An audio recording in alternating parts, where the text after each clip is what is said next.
Hello and welcome to another episode of ORF US Dispatch. Joe Biden is now set to become the 46th President of the United States. However, with his 73 million votes to Biden's 80 million, Trump saw an expansion of his voter base by about 9 million over his 2016 tally. Such an outcome, which was far from the decisive landslide that polls predicted in favor of Biden, present consequences for the political landscape that Biden will inherit come January. All right, let's start with the US Congress. Contrary to predictions, Democrats failed to expand their hold in the US House of Representatives and the US Senate. Now, in the House, they'll continue to have a majority, but they lost quite a few seats. In the Senate, yes, they gained a seat, but they failed to flip enough number of seats where Republicans were said to be vulnerable. Certainly, the final word on who is going to control the Senate rests on the two runoff races in the state of Georgia. But even in their best case scenario, that is, if Democrats win both the runoff races in Georgia, the Senate would be tied at 50-50 with Kamala Harris as vice president serving as the tiebreaker. But in order to get anything substantial done on the legislative front, Democrats would still need across the aisle support. So, Dhruva, how are you now looking at Biden's domestic agenda? Do you think it's all out of the window the way things are? Or do you think there are areas in there where Democrats can hope for some sort of cooperation and bipartisanship with Republicans? So I think we have to look at 3 or 4 different categories of issues on the policy agenda for Biden. There's still a lot that the US president can do by executive order. And in fact, a lot of what Trump managed to do was really by executive order. He didn't, there were only a few, although major issues, but only a handful of issues where he really required a legislative support. So I think there's a lot that Biden does not need to turn to Congress for. He will, see this as a mandate. He did win over 80 million votes. There was a lot he can do just by the stroke of a few strokes of the pen. When it comes to the legislative agenda, I think there, again, 2 or 3 categories of things. One is confirmations of personnel, and here I think you're already seeing in the names he has named people who are seen as relatively safe choices who can work across the aisle. So very few so far controversial picks. I suspect he will have a few who will be more contested, but those will be chosen, on specific issues where he really, wants to put a lot of political capital behind getting that person confirmed. But otherwise, he so far he has stuck to relatively safe nominations, people who are technocrats, who are not seen as particularly ideological, and who Republicans will not have major objections to. A few issues I think he will be able to get some support from moderate Republicans on. And this includes issues related to the economy, on coronavirus development, on competition with China, and particularly technological competition. And even possibly on the environment. Actually, polls show that even among some Republicans, there is a growing consciousness of the effects of climate change. So again, nothing radical, I suspect, but on some more constructive things that will spur businesses, things that will help the middle class. I think he may actually find some help from moderates in amongst the Republicans. So people like Susan Collins, Mitt Romney, and in fact, perhaps five, 6 others at least. Finally, I think there will be some issues, particularly social issues, legal issues, where things will still be very fraught and very much split along partisan lines. So issues where the Democratic and Republican orthodoxies are so strong and so embedded that it'll really be very hotly contested. And you saw this a little bit in the Supreme Court nomination fights already, where issues like reproductive health, issues like gun control are at stake. And here I think it'll be very hard for Biden to get any movement done. I mean, Obama himself faced similar challenges. All right, moving to US foreign policy. In the run-up to Jan 20th, in these final weeks, Donald Trump seems to have construed his increase in voter margin as a validation of his America First worldview, whereby reports now suggest that the Trump administration is now looking to put together some last-minute significant foreign policy moves, such as withdrawing US troops from Afghanistan, contemplating the expansion of the scope of US sanctions against China to now include entities that do business with the Chinese military, and even possibly considering a military confrontation with Iran.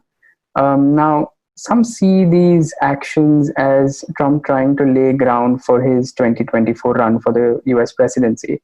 But in the short term, um, how do you think these moves or such last-minute foreign policy moves that look to hardwire some of the America First foreign policy priorities, how will this impede Biden's ability to pursue a American foreign policy that looks to restore America's place in the world?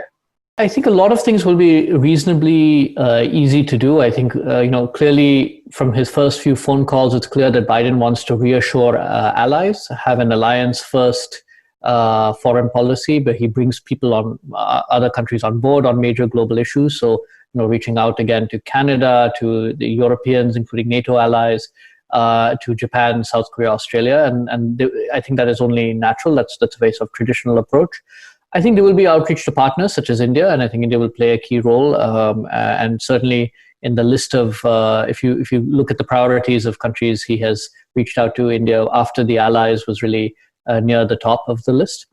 But I think there are some issues where Trump will have decisively changed matters, and where it will be difficult to go back. And the drawdowns in what the Americans consider the greater Middle East, from Afghanistan westwards, the military drawdowns, I think, enjoy widespread appeal even amongst Democrats who are wary of greater military involvement and the potential cost both to lives and to treasure for the United States. So I think while we still may see some presence in Afghanistan, particularly a counterterrorism presence and intelligence presence that remains, the idea of another surge or something is certainly off the table. By contrast, I think if you look at something competition with China, I think that's another area where Trump has shifted the goalposts so significantly in terms of applying sanctions, applying other steps that really put the US on a much more competitive footing. And there, I think he won't, Biden will probably take that up in some shape or form. There may be a few things that will be up for negotiation with the Chinese, such as tariffs on specific goods. But on a lot of issues, I don't think we'll see a complete return to a pre-Trump era on that. By contrast, I would look at something like Iran, where Trump unilaterally pulled out of the JCPOA, the Iran nuclear deal. That has been widely panned by many people in the US. The belief is that it hasn't even met the expectations that, which is Iran has actually restarted some of its parts of its nuclear program that were dormant. Many of the personnel around Trump, including his national security advisor, Jake Sullivan, were very much involved in the negotiation of the JCPOA. So I wouldn't be surprised if we see some effort now at going back into a more a different footing with Iran. And this is compounded by the fact that there is, on the Democratic side, there's a great deal of skepticism about the growing relationship between the United States on the one hand and the UAE, Saudi Arabia, Israel on the other. Some of it is related to human rights concerns and the war in Yemen and other things.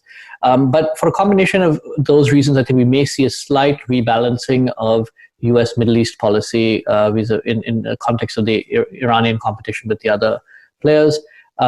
That's something that obviously will not be very welcome in Israel and UAE, and in Saudi Arabia. You're already seeing some, just in the last few months of the Trump administration, you're seeing a lot of scrambling there. So I think these would be some of the key issues in some areas where there'll be the goalposts have shifted significantly. Trade is another issue where it could be very difficult to get support for further trade deals. It's always difficult in the US. But on other issues, I think there'll be a return, Iran being one of them, climate change being another. All right, coming back to domestic considerations. Although Biden has clinched an electoral college victory, Trump is yet to concede. According to a poll, only 3% of Trump voters believe Biden won. According to another poll, 70% of Republican voters think the 2020 election wasn't free or fair. Now, Republican lawmakers, that to senior ones, have been more than willing to fan this sense of disgruntlement by supporting Trump's theories on the election results, possibly because it serves them well going into the Georgia runoff elections for the Senate. Some say that such a sense of disgruntlement could also help Republicans perform well in the 2022 midterms, in probably mounting another Tea Party movement style campaign against the Biden administration. But how do you think Biden is going to manage this divide? Because even after Trump leaves on Jan 21, the Trump base isn't going anywhere, right? So how do you think Biden is going to have some sort of conciliation between these two very large voting blocks of 73 million people who chose Trump and about 80 million that chose Biden? Well, that's a big question. I don't think it's not going to be easy to do. The U.S. is extremely polarized, as we've seen, not just in terms of discourse, and again, that is getting even more fragmented, particularly online and in electronic news. But also in terms of voter patterns and such, we're seeing greater divides.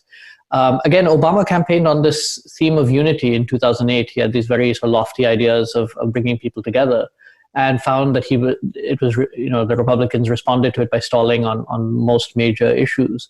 So look, I think Biden, despite that, and despite knowing that it may not reap many dividends, particularly political dividends, will still, I think, continue to plug away at this idea of unity, of cooperation, healing, reaching across to other people. Although that may not get him very far on many issues.